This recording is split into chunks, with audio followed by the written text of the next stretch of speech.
Today in the grain market, soybeans were down. Those export sales were the lowest they have been since December.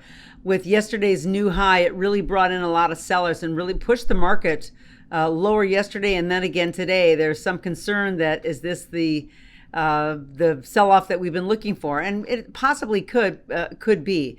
Now, the South American news is really secondary at this point when the market's making a move quite like this. It's at the end of the week and end of the month, so we can't put all our chickens in one basket here right now. But the first stop is really towards the bottom of the channel of soybeans, and that would be around the 13.40 level. Then, of course, the big support would be at $13. I'm just giving you these numbers because these are kind of objectives that we're looking at. And, of course, when we have two hard down days, that kind of thing would probably, is the next thing you want to look for. Now, in corn, that was also lower. The slowed sales does add to the future sell-off.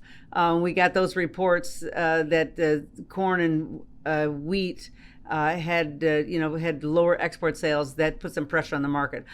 Clearly, it was going to be hard to keep up with the export sales at the pace that we were going anyway. So, and there's possibly some cancellations from China.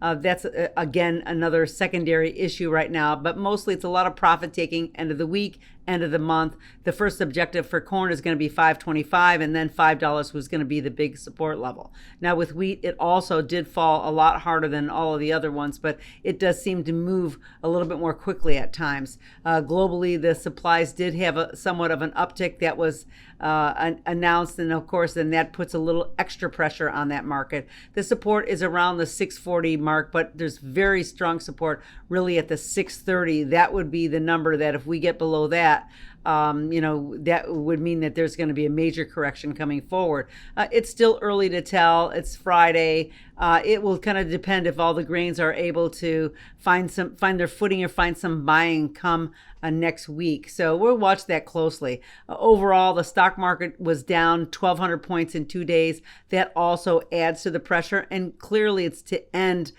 this month of February. Everything will start anew, and then we're going to start looking towards the March WASDE report and crop report, and of course at the end of the month the acreage planting intentions. Those are going to be the things that we're going to focus on mostly as we start March.